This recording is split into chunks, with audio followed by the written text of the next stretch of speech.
da postura do vendedor, como ele atende um cliente, como ele faz a negociação, para ele obter um resultado no final. Se é uma negociação bem o produto de vocês e o produto dos concorrentes. Alguém tem segurança em dizer isso ou não? Quem acha que conhece mais ou menos? Quem acha que conhece pouco? Ok. Aí eu pergunto para você o seguinte, conhecer muito bem o produto é importante? Agora, se você conhece muito bem o teu produto, muito bem o mercado, muito bem o concorrente, isso é tudo em vendas e na negociação? Sim ou não? Não. Também não. Ou seja, tem dois pontos aí. O primeiro deles é, conhecer muito bem o produto é fundamental. Porque conhecendo muito bem o teu produto e o concorrente, você tem muito mais argumento na hora da negociação. Esse é o primeiro ponto. Então hoje a gente chega aqui para falar um pouco de negociação, pressupondo de que vocês já conhecem muito bem o produto. Porque essa é a primeira etapa. Mas não é tudo em vendas, porque a segunda etapa é como você leva todo esse argumento e esse conhecimento que você tem ao cliente durante a negociação, para o cliente perceber valor. O segundo ponto, poder evoluir um pouquinho mais, é importante a gente compreender que o cenário que vocês enfrentam de desafios no dia a dia é comum em empresas de todos os segmentos. Ou seja, se você estivesse vendendo um produto há 20, 30, 40 anos atrás, o processo de venda era muito diferente, você não tinha muitos concorrentes, o cliente não tinha muito acesso à informação. O vendedor ele tinha uma abordagem com o cliente. A abordagem é importante, sim ou não? Sim. Gerar amistosidade, empatia com o cliente, confiança. O vendedor então apresentava o produto, argumentava sobre o produto e ele fechava a venda. Eu pergunto para vocês, esse passo a passo de vendas, que era utilizado no passado, funciona hoje para vocês? Não. Por que não? Quem pode me ajudar a responder? Porque tem que ter uma sondagem aí para descobrir a necessidade do cliente. Legal, porque aqui o que ele fazia? Ele simplesmente sentava na frente do cliente e tentava vender.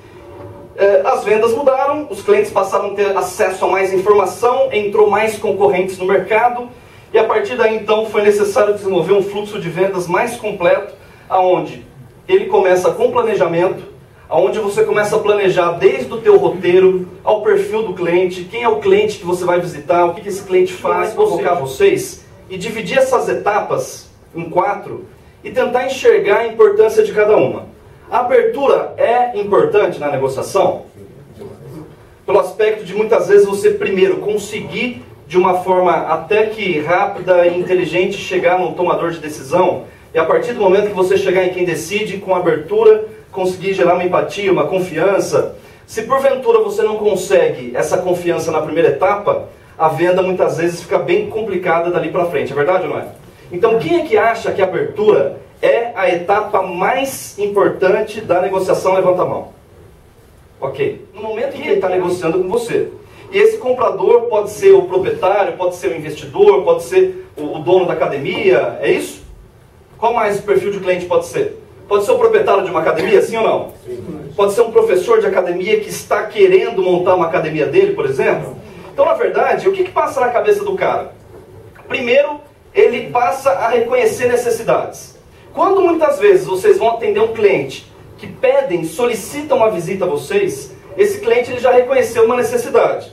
Né? Em muitos casos ele quer montar uma academia, em outros casos ele percebe que ele precisa atrair mais alunos e ter equipamentos com uma marca mais forte, que está precisando ter equipamentos de maior qualidade, mais diversidade, enfim.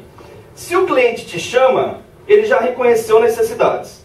Mas o grande fato é que a maioria dos clientes não reconheceram todas as necessidades. Então o papel do vendedor é justamente mapear e fazer o cliente enxergar. Mas não vale mais. O desafio é 1 minuto, ok? Primeiro assim, eu gosto de perguntar primeiro para os vendedores. Vendedor, quem de vocês aqui tem a convicção que vendeu? Levanta a mão. Bem alto, vamos ver. Quero ver o otimismo dos vendedores aqui. 1, 2, 3, 4, 5, 6, 7, 8, 9, 10. Ok, 11. Agora, eu quero saber a verdade. Então eu vou perguntar para os clientes compradores. Clientes compradores, quem de vocês efetivamente comprou? Levanta a mão. 1, 2, 3, 4, 5, 6. A conta não está batendo, né? Tem vendedor que tem certeza que fechou, né? Aí chega lá pro Patrick, ô Patrick, olha, a venda está fechada, hein? Só que o cliente vai trazer o contrato contrato a semana que vem, mas está tudo certo, é garantido que ele vai comprar, né? E aí muitas vezes não acontece. Agora, quem dos clientes compraram? Quem efetivamente comprou aqui? Olha, ele me convenceu em um minuto, eu compraria. Você? O que ele te vendeu? Eu tô de moto e ele me vendeu a blusa. É o que eu precisava. Eu sabia que eu tava de moto, Quer dizer, ele já tinha mapeado as necessidades antes, estava ligado no cliente, né? Conhecia o cliente, sabia que o cliente veio de moto, ele deve ter saído no intervalo, viu que estava friozinho, muito bem. Aproveitou a informação e fez a venda precisa, né? Mas sabe o que eu achei interessante? Você foi cliente, não foi? Qual o seu nome? Elton. Fala aqui pra gente.